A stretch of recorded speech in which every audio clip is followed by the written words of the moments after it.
চোরেলাম বাজারে বিজেপির বিজয় মিছিল অনুষ্ঠিত হয় সোমবার বিকেল 4টায়। জানা যায়, ভারতরত্ন অটল বিহারী বাজপেয়ী চোরেলাম দ্বাদশ শ্রেণী বিদ্যালয়ে আড়ালিয়া এবং বিশ্রামগঞ্জ গ্রাম পঞ্চায়েতের ভোট গণনা হয়। আড়ালিয়া 8টি ওয়ার্ডের মধ্যে থেকে 4টি ওয়ার্ডে এবং বিশ্রামগঞ্জ পঞ্চায়েতে 5টি আসনের মধ্যে থেকে 3টি আসনে ভারতীয় জনতা পার্টি জয়লাভ করেন। সেই জয়লাভে চোরেলাম বাজারে বিজেপির বিজয় মিছিল অনুষ্ঠিত হয়। এদিনে উপস্থিত ছিলেন চোরেলাম বিজেপি মণ্ডল সভাপতি রাজকুমার দেবনাথ সহ ভারতীয় জনতা পার্টির বিজয়ী প্রার্থীগণ। এদিনের এই মিছিলটি চোরেলাম বাজারের বিভিন্ন এলাকা পরিক্রমা করেন। বুথকেন্দ্র থেকে শুরু হয় চোরেলাম বিজয়ী প্রার্থীদের নিয়ে এই বিজয় মিছিল। সংবাদ মাধ্যমে বিস্তারিত জানান চোরেলাম বিজেপি মণ্ডল সভাপতি রাজকুমার দেবনাথ।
কি বলবেন আজকে জয়?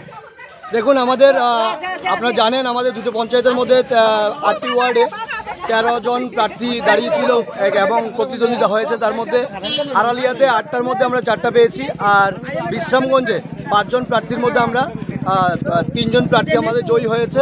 তো আমরা আশা রাখছি আমাদের আগামী দিন, যেহেতু আমরা 11-র মধ্যে 11টি ব্লকে আর পঞ্চায়েতই আমাদের দখলে আছে, আমরা নিশ্চিত যে আমরা আগামী দিন মানুষ আমাদের সুযোগ দিয়েছে আমাদের কাজ করার। সবকা সাথ সবকা বিকাশের যে নারা, সেই যে স্লোগান, সেই স্লোগানকে সামনে রেখেই আমরা আগামী দিন কাজ করে যাব।